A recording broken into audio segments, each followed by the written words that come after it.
Bonjour et bienvenue dans Qui fait la culture, le podcast qui donne la parole à celles et ceux qui font la culture au quotidien, qui sont en contact direct avec des œuvres, des publics, des projets, des pratiques artistiques. Bonne écoute!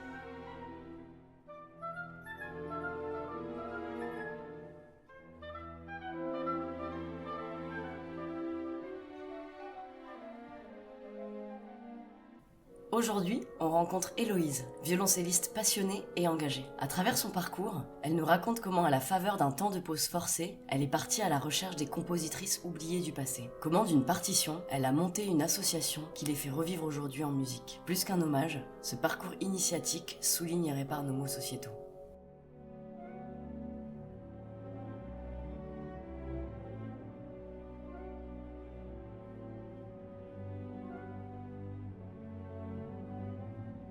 Bienvenue dans ce nouvel épisode de Qui fait la culture. Aujourd'hui, on a le plaisir d'accueillir Héloïse Luzzati.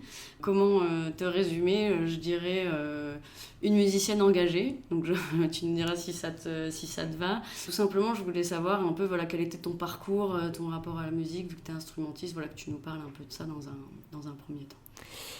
Bonjour, merci de m'inviter.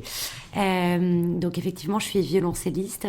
J'ai commencé le violoncelle quand j'avais 5 ans et c'était un choix, c'est un instrument que j'ai choisi, qui ne m'a pas été imposé et donc je n'ai jamais regretté jusqu'ici.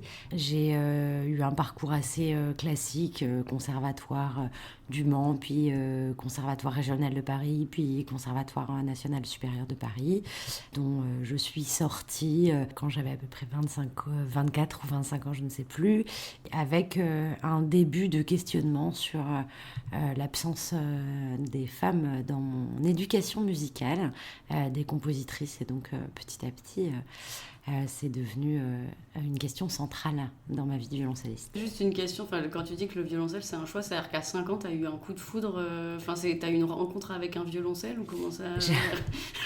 J'ai 2 grandes sœurs, donc j'allais au conservatoire, je les accompagnais avec ma maman ou avec mon papa à leurs cours, et donc je crois que le vieux de la classe de violoncelle était à côté de la classe de harpe de ma grande sœur et qu'on passait devant, où j'ai entendu à une audition, j'ai entendu du violoncelle en les accompagnant et j'ai demandé à faire du violoncelle, tout simplement. Ok. Voilà, pas plus. Et ouais, j'adorais l'instrument quand j'étais petite aussi parce qu'il était grand comme moi. Du coup, c'était un peu... je lui avais donné un prénom, je le décorais pour Noël. Il avait toute une vie, c'était un copain, quoi. Mais c'était quoi son prénom ? Florimond. Ah oui, Florimond. Voilà. Non, mais il paraît que il y a des gens qui disent que le violoncelle, c'est le timbre qui a c'est le timbre le plus proche de la voix humaine. Donc il y a un rapport très... Après, je sais pas si c'était ça qui me plaisait quand j'étais toute petite ou juste l'idée qu'il était presque aussi grand que moi et que du coup, j'en avais fait un ami un peu, pas imaginaire, mais presque. Ouais, un vrai copain, quoi. Ouais.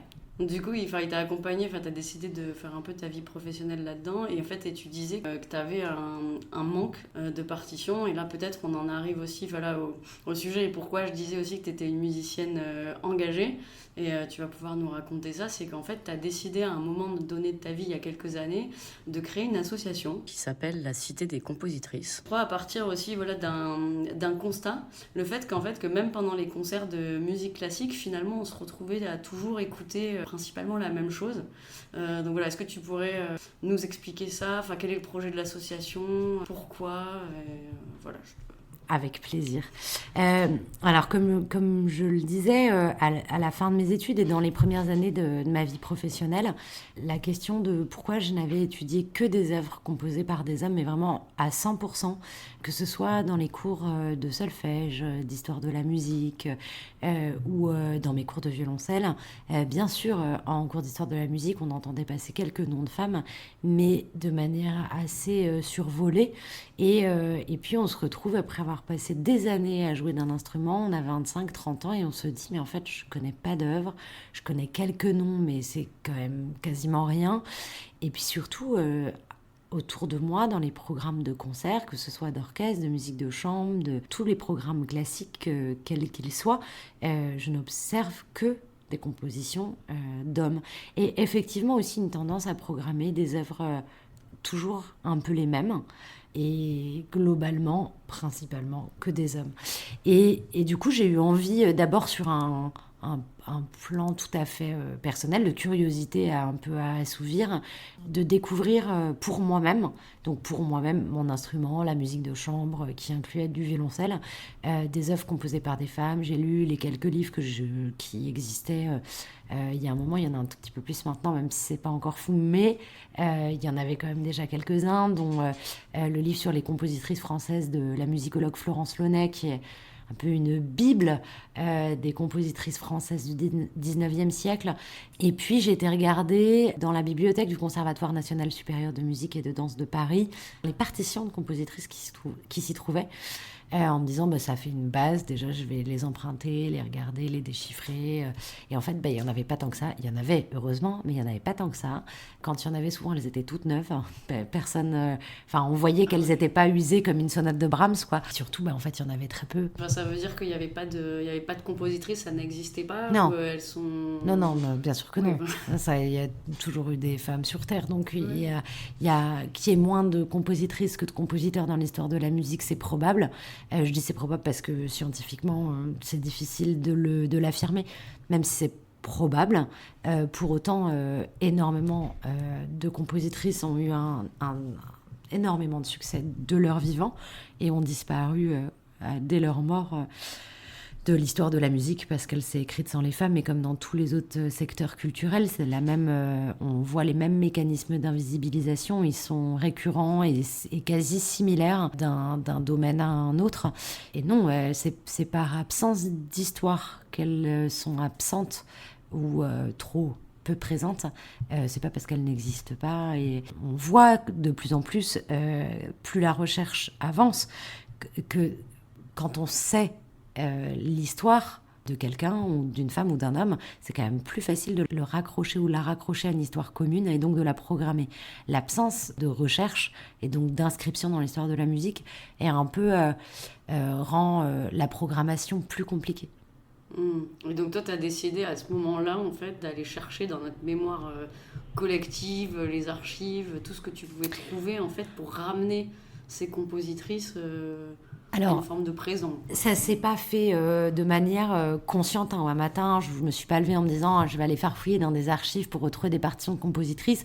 J'ai d'abord essayé de posséder toutes les éditions que je pouvais trouver d'œuvres identifiées ou identifiables facilement. Et en faisant ce travail-là, je me suis rendu compte qu'il y avait beaucoup d'œuvres dont je trouvais des mentions, soit dans des archives de journaux d'époque, soit de diverses sources, en fait, de partitions qu'on ne trouve pas. Et c'est là que s'est allumé petit à petit la flamme des archives et d'enquêter pour retrouver des partitions. Mais au départ, je voulais déjà juste connaître pour moi-même. Et puis après, il y a eu le Covid. Et puis l'absence de concert m'a été extrêmement bénéfique dans mon cas. Ça m'a permis d'avoir du temps pour me cultiver, pour réfléchir. Et j'ai lancé de manière très informelle sur une page Facebook que j'ai appelée La Boîte à Pépites sans réfléchir non plus, en me disant je vais faire des petits documentaires sur des compositrices, mais pour mes amis. Enfin, je ne pensais pas plus loin que ça. Puis en fait, je me suis vraiment prise au jeu de raconter ces vies de compositrices. Quelques mois après, j'ai monté un festival, le Festival Intemporel, donc entre deux confinements.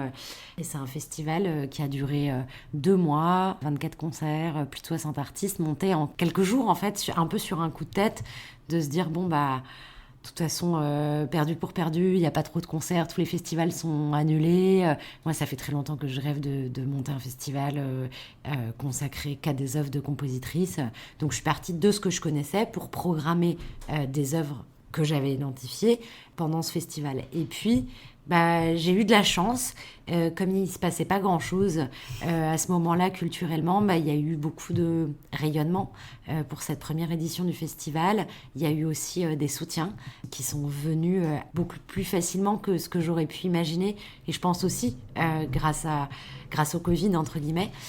Ça a permis de lancer en fait le début d'une action pérenne et d'un projet de recherche plus approfondi où vraiment maintenant, aujourd'hui, je passe quasiment tout mon temps à chercher des manuscrits des premières éditions dans des bibliothèques, chez des descendants de compositrices, et à travailler à leur visibilité, comment les programmer, comment mieux programmer les compositrices, à la fois dans le cadre de mon festival, mais aussi en travaillant avec d'autres structures de diffusion comme la Bibliothèque nationale de France ou la Philharmonie de Paris. C'est vrai que maintenant même, en fait, il y a des concerts en hommage à chacune des compositrices en fait, dont tu as un peu retracé l'historique à la BNF. J'allais dire oui, de vie et aussi de partition. Parce que j'imagine qu'il y a un vrai travail aussi qui est fait sur des partitions qui n'ont pas forcément été beaucoup jouées, donc tu réarranges aussi. Alors, il y a tout un travail en fait. Oui, souvent il y a des manuscrits. C'est pas toujours effectivement des partitions éditées qu'on retrouve. C'est souvent des partitions qui n'ont pas... Enfin, souvent. Parfois, des partitions qui n'ont pas été éditées, donc qu'on numérise sous forme de manuscrits.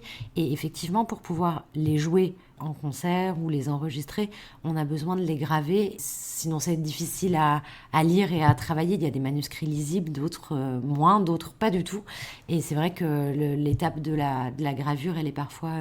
indispensable. Il y a des partitions qui ont été éditées aussi du vivant de la compositrice et dont les éditions sont plus disponibles. Donc il y a plein de cas de figure et chaque cas de figure sa solution entre guillemets. Tu trouves une compositrice, donc tu vas un peu faire des recherches sur sa vie, sa musique, et donc là t'expliques ça un peu dans une sorte de biographie animée qui sont ces vidéos, la boîte à pépites dont tu nous parlais. Et ensuite en parallèle il y a tout ce travail en fait musical d'instrumentiste qui est fait pour réarranger ces partitions, et ensuite il y a des temps en fait d'écoute pour le public, ou alors vous allez vraiment les mettre en valeur et les jouer lors de temps de festival, ou alors ce cycle avec la BNF. C'est un peu tout ça mélangé. Ouais. À la base de tout, il y a d'abord récupérer des copies, des numérisations de ces manuscrits ou de ces premières éditions.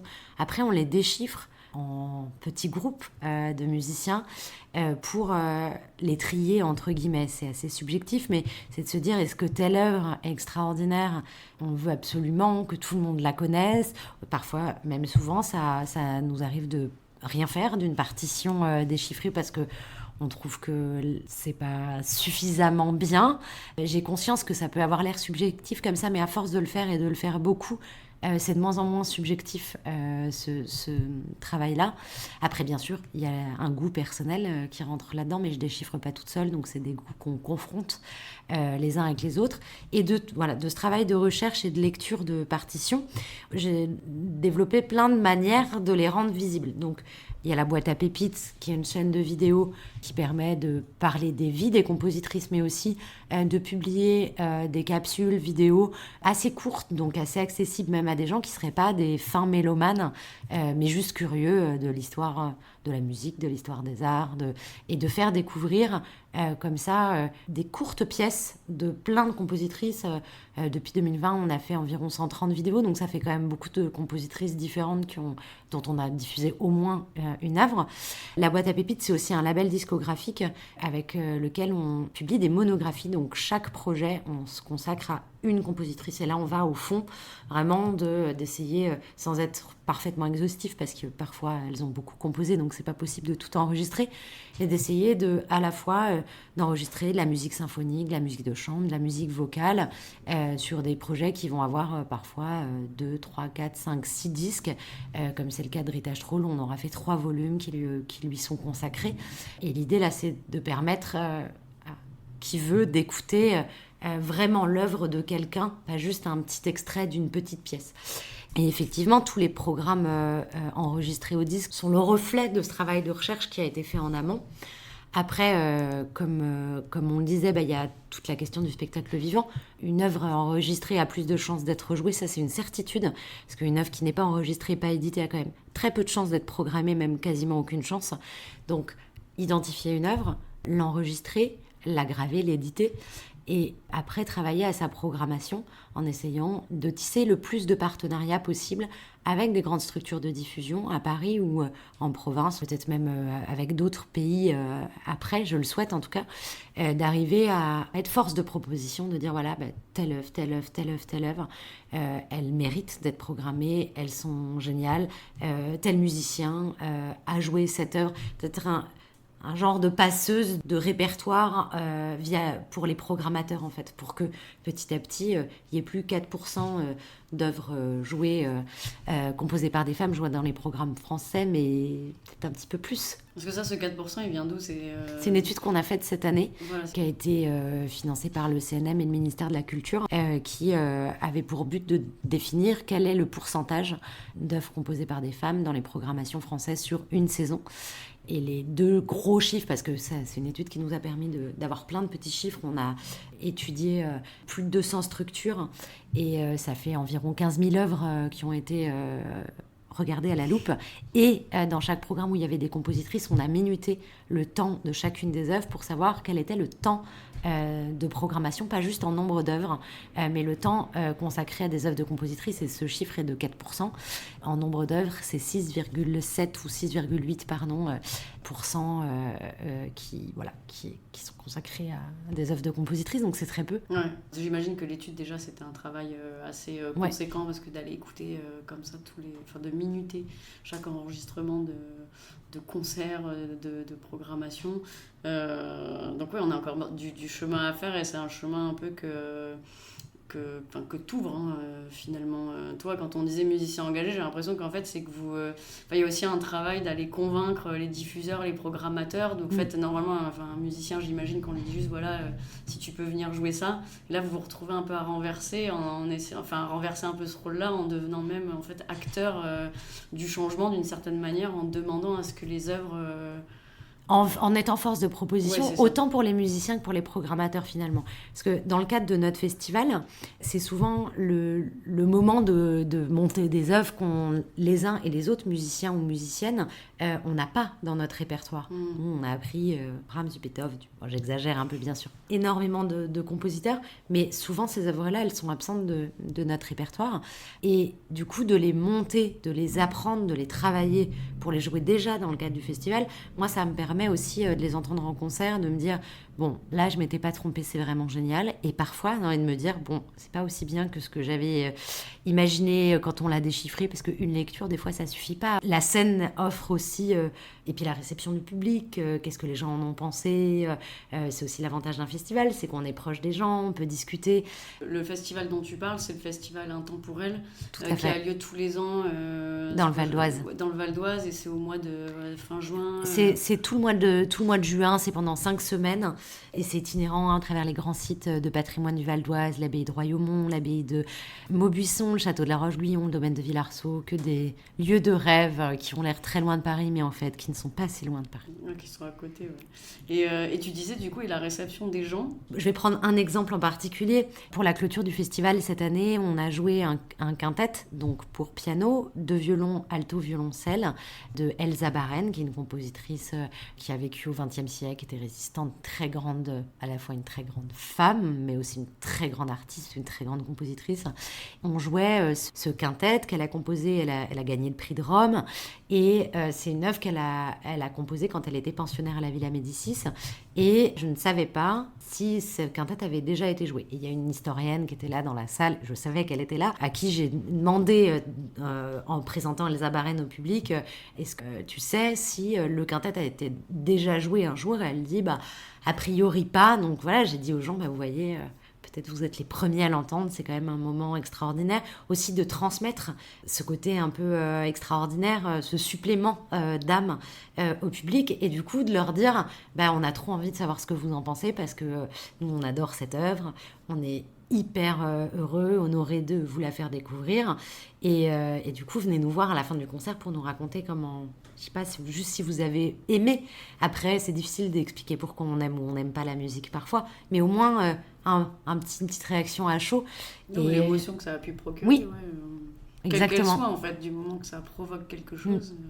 Exactement, donc c'est le genre de retour que je suscite aussi en demandant aux gens s'ils ont envie de venir nous raconter à la fin des concerts ce qu'ils en ont pensé, parce qu'on trouve, enfin moi je trouve que c'est très intéressant d'avoir l'avis. J'imagine aussi que c'est des aventures que ça te fait vivre.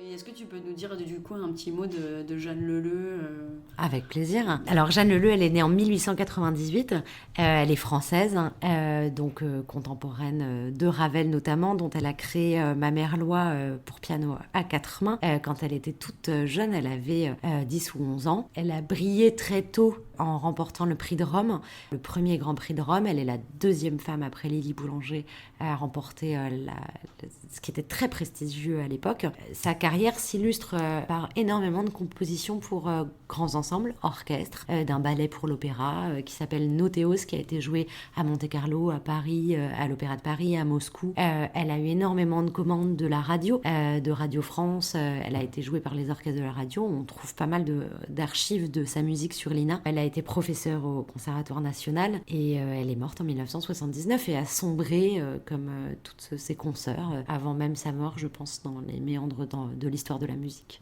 Ouais, dans l'oubli en fait. Dans l'oubli. Donc en fait, toi tu réveilles le souvenir un peu en agitant.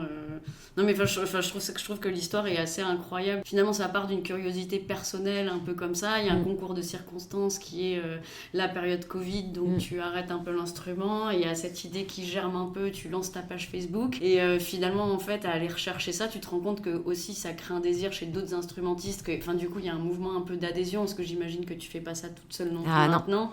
Et tu te retrouves finalement à devenir, en plus de musicienne, détective privé, attaché de presse, lobbyiste, enfin tu passes de musicienne, c'est pour ça que je disais aussi engagée, quoi. Il y a un truc... ça c'est certain que c'est engagé. Après je pense que j'ai toujours eu quelque chose d'entrepreneuse chez moi. Il n'y a pas de hasard non plus. C'est juste que je pense que j'avais besoin que ça corresponde à un engagement à la fois personnel, de quelque chose qui me passionne, mais aussi de quelque chose qui fait avancer une situation que je trouve pas normale. Et c'est une asso, mais en fait, on est un peu comme une start-up, parce qu'il y a éditer des partitions, avoir un label de disques, un festival, une saison de concert avec la BNF, c'est cette espèce de profusion d'actions qui font avancer les choses, et effectivement, de concerts avec plein de musiciens qui sont aussi hyper curieux, parce qu'en fait, une fois qu'on fait ce constat de l'absence des femmes dans notre pratique musicale, en fait, je connais personne qui n'a pas envie de jouer de la musique, quoi. Ça n'existe pas. Ce qu'il faut, c'est passer le pas de se dire, c'est pas parce que je connais pas que c'est pas bien. C'est un présupposé qu'on voit encore beaucoup, qu'on entend beaucoup. Ah oui, mais si les femmes avaient écrit des grandes œuvres, ça se saurait. Et pour autant, force est de constater que non, ça ne marche pas comme ça. C'est pas parce qu'on les connaît pas que c'est pas que la musique est pas de très grande qualité. Oui, en fait, à ton échelle, t'as ce constat qu'en fait, il y a très peu de femmes compositrices qui sont jouées. Tu le prouves, enfin, scientifiquement, il y a cette étude qui nous dit, voilà, en France, ça représente 4% des temps de concert en présence. Donc là, tu vas réveiller, c'est ça, tu vas un peu réveiller les mémoires et ensuite redonner vie finalement à ces partitions-là. Est-ce que ça a changé un peu ton rapport aussi d'approche de la musique, ton rapport de musicienne? Parce que j'ai envie de... Là, t'as l'air, t'es partie d'une base un peu, t'es dans l'art, t'es engagée dans la culture, mais finalement aussi, là, à travers ce projet associatif, t'es un peu à la croisée art et, j'allais dire, engagement politique, mais au sens d'engagement sociétal, quoi. Enfin, finalement, tu fais passer un message... Mais ça a complètement changé mon rapport à la pratique du violoncelle, effectivement, à plein d'endroits différents. D'abord, ça a déplacé... quand je n'étais que violoncelliste, je n'avais pas forcément conscience de comment avait été financée la chaise sur laquelle j'étais assise quand je jouais quelque part. Et je crois que je m'étais même jamais posé la question. Indépendamment du sujet que je traite sur la place des compositrices, on n'est pas forcément... c'est pas le cas de tout le monde, je fais pas de généralité, mais quand on est musicien, avec ses parcours assez classiques, pas forcément éduqué sur comment comment on va financer la culture de manière globale, ou un projet ou un autre, et du coup on nous invite pour jouer telle œuvre et on y va et on joue. Et puis en termes de connaissance des financements, de comment on peut en être à faire ce concert qui est quand même le bout de la chaîne.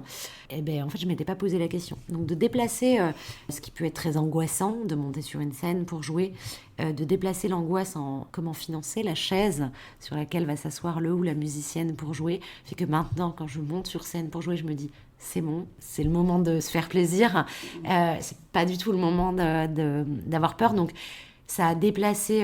D'abord, ça m'a donné confiance en moi, de voir que j'étais capable de faire autre chose et de faire des choses qui comptent, mais d'aller vraiment au bout de quelque chose. J'avais un syndrome de l'imposteur qui était terrible et que je soigne ces dernières années de plus en plus.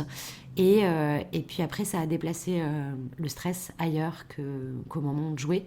Et c'est pas désagréable. Et qui choisit la setlist, par exemple? Ça, c'est aussi, est-ce que c'est une question qui... Le fait de choisir ce qu'on joue. Ouais. Ouais, ça j'aime beaucoup. Ouais. Ouais. J'aime beaucoup choisir ce que je joue, et j'aime beaucoup aussi être force de proposition de programme pour les... J'aime programmer. Ouais, parce que c'est vrai qu'on se dit, un chanteur pop, quand il arrive, c'est lui qui choisit sa setlist, ou certains maintenant même s'amusent à faire choisir en amont au public qui demande, mais c'est vrai que pour des orchestres, on peut aussi se poser la question de passer une vie sans choisir ce qu'on va jouer. Ouais, donc... c'est pas si simple. Donc en fait, tu déplaces tes curseurs, quoi. Mais pour moi-même, là je parle vraiment de manière très, très personnelle, et je connais plein d'autres musiciennes ou de musiciens qui ont des démarches similaires, qui s'occupent d'un festival, qui programment.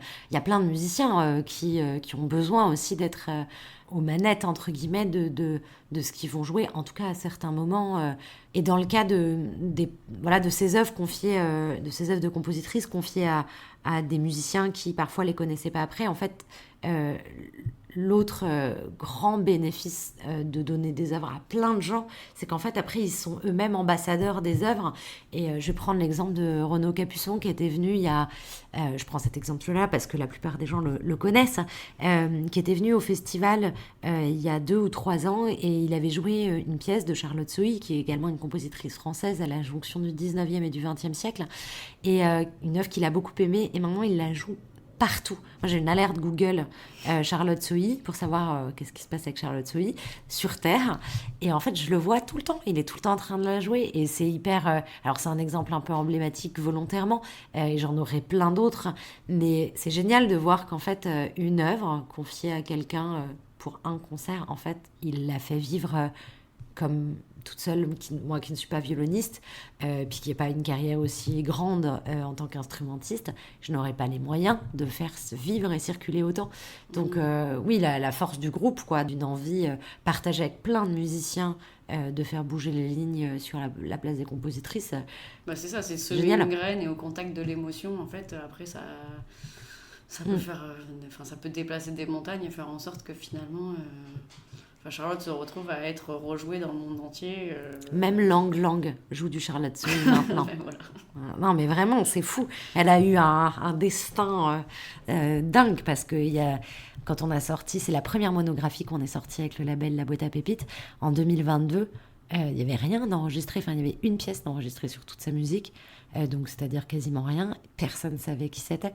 Maintenant, quand je fais, je sais pas, une présentation, une conférence, et que je demande aux gens s'ils connaissent des compositrices, son nom revient souvent. Donc, je me dis, elle est plus complètement inconnue, quoi. Et puis les grands musiciens la jouent, donc petit à petit, mais ça avance. Ouais, mais t'as de quoi être fière. Hein. Je suis fière, je sais pas, mais juste contente en tout cas, heureuse de voir que les choses sont pas gravées dans le marbre, qu'on peut en tout cas en graver d'autres.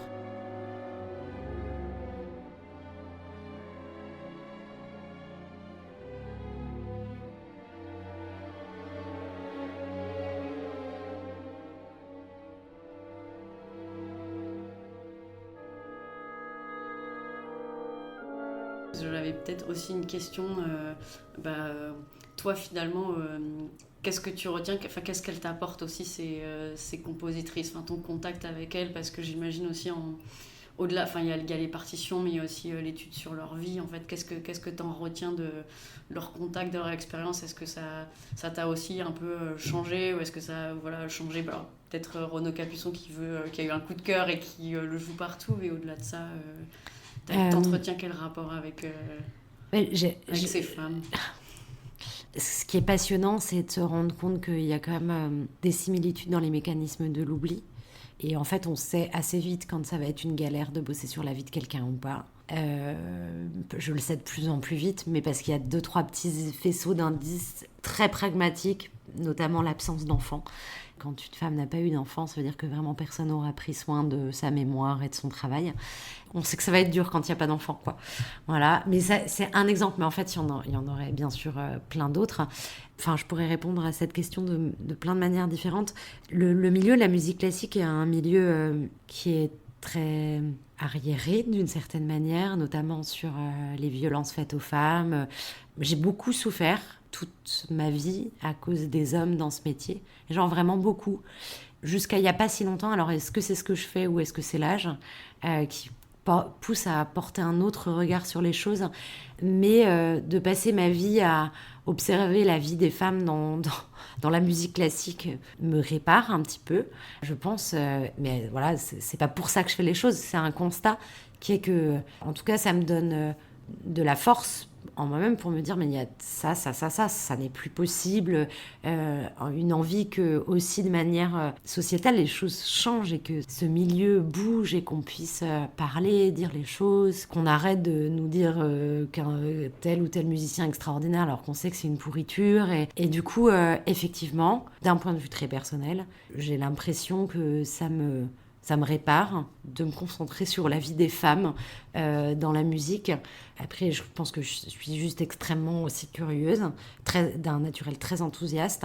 Et donc, du coup, chaque fois que je commence à travailler sur une vie où je me dis waouh, elle était juste incroyable cette femme, ben, j'ai envie de savoir plus, j'ai envie de tout savoir, j'ai envie de connaître toute la musique.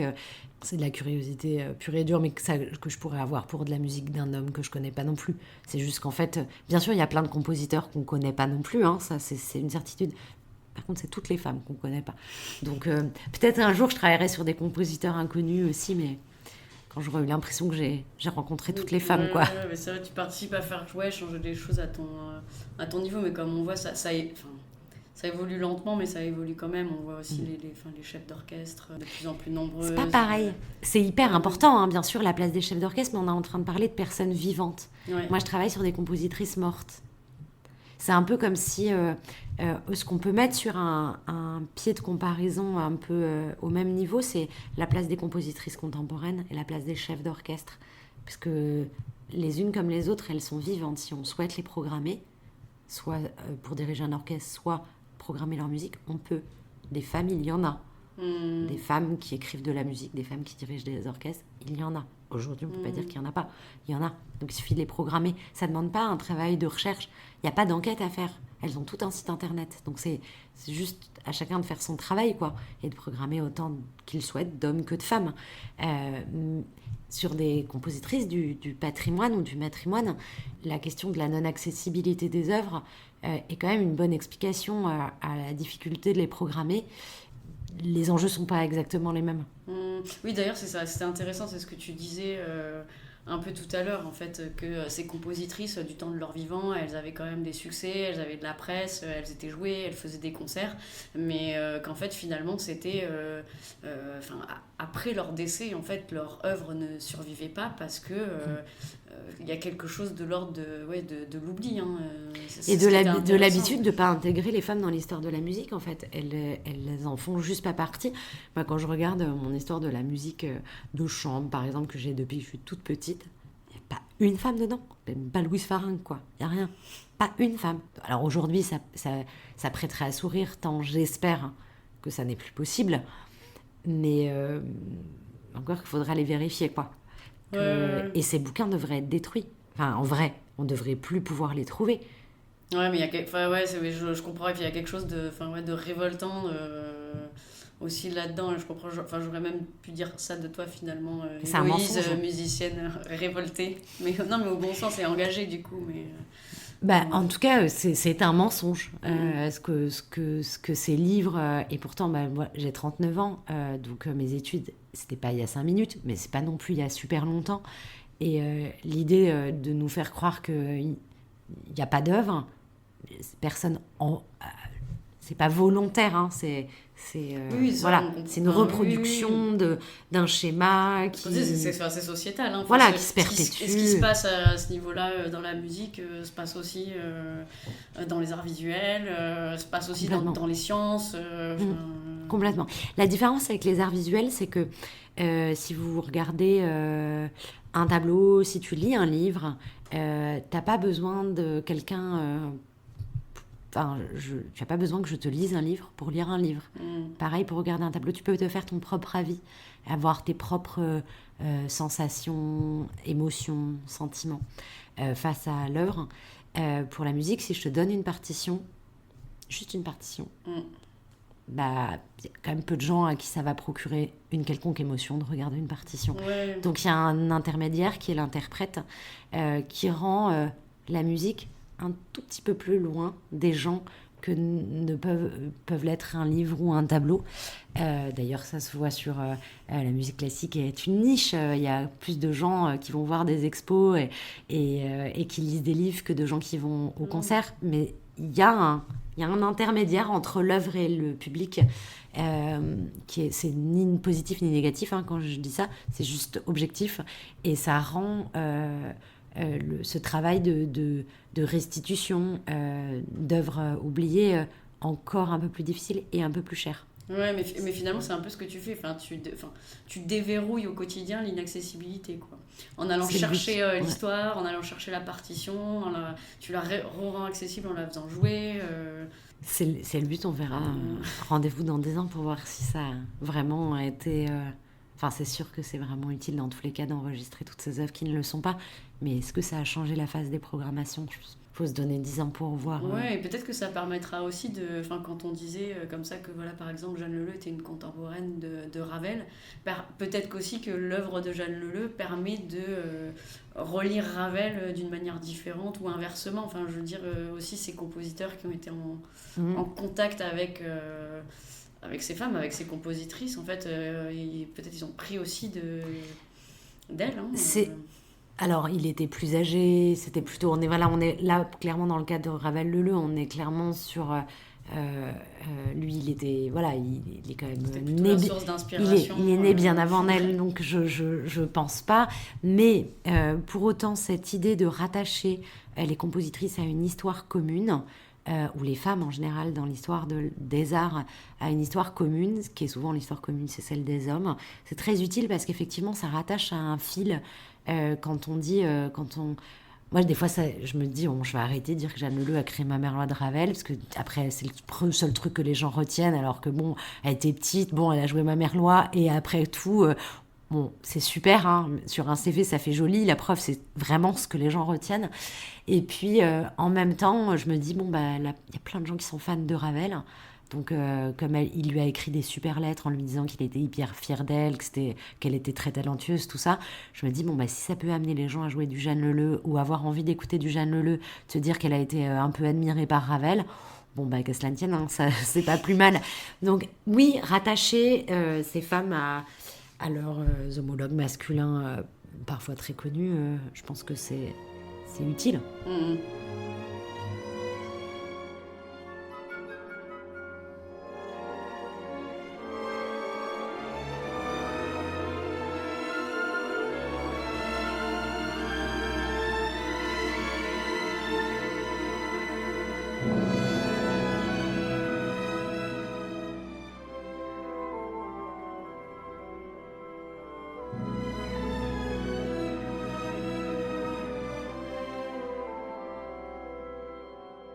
Est-ce que, comme Renaud Capuçon, t'as un coup de cœur personnel ?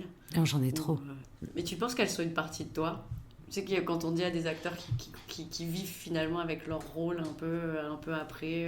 Ah, et c'est pas pareil. T'as l'impression de vivre aussi avec ces bouts de femmes quand tu les, entre guillemets, déterres de l'oubli et que tu leur redonnes une vie. Il y a des moments où quand t'es à fond sur des recherches dans la vie d'une compositrice en particulier pendant plusieurs mois, oui, bien sûr, t'y penses un peu la nuit, tu pourrais même... Tu vois, te lever et gratter une idée, ah oui, j'ai pas pensé à faire ça. Mais je m'identifie pas personnellement. Moi, j'écris pas de la musique. J'ai pas ce talent-là. Mais ça te donne des envies? Non, c'est vraiment un autre Ouais. métier. Hein. Non, moi j'ai envie de jouer leur musique. En plus, j'aime énormément la musique du début du XXe siècle. Donc je suis très contente de... Voilà, Non, c'est pas quelque chose que j'aurais voulu faire et que je ne m'avoue pas. Je suis ravie de découvrir la musique composée par les autres. Merci beaucoup. J'ai peut-être la dernière question. Le podcast, il s'appelle Kiffer la culture. Je voulais juste te demander, à ton avis, kiffer la culture ou peut-être qu'est-ce que c'est pour toi faire la culture? C'est un peu... Elle n'est pas facile cette question. À ton niveau, tu as l'impression de participer à... Oui, bien sûr, mais je pense que chacune, justement, c'est la force du nombre et du nombre d'expressions culturelles différentes, de manières de les vivre, ceux qui font la culture, c'est ceux qui agissent pour faire quelque chose. C'est pas une posture de faire la culture, c'est être acteur soit de sa propre vie d'artiste, soit de susciter l'envie des artistes de participer à un projet. C'est un maillage très dense et complexe de plein d'individus et de manières de s'exprimer. Je ne sais pas si c'est possible de bien répondre à cette question, mais voilà. Non, c'était un peu l'origine, hein. C'était de mettre en lumière, pour nous aussi, l'occasion de donner le micro à des gens qui... de s'éloigner un peu des grandes politiques publiques, quoi, et d'être vraiment au contact de portraits de gens, en fait, qui agissent à un niveau quel qu'il soit pour faire vibrer quelque chose. Mais c'était un peu, aussi, c'est puis en filigrane un peu ta vision de la culture, mais qui a l'air d'être très aussi dans les rencontres, dans le partage, dans cette accessibilité... alors même qu'on parle aussi de musique classique, mais un peu de cette universalité qu'il y a dans la musique. Pas juste s'asseoir sur une chaise et jouer. Ouais, mais de quelque chose de transcendant, quoi, qui va à un moment bouger les choses, bouger les lignes, et bouger aussi, in fine, le regard des gens et la société, quoi. Écoute, je te dis, on verra dans 10 ans. Mais merci infiniment pour Avec ton plaisir. temps, Héloïse. Avec plaisir. Ravie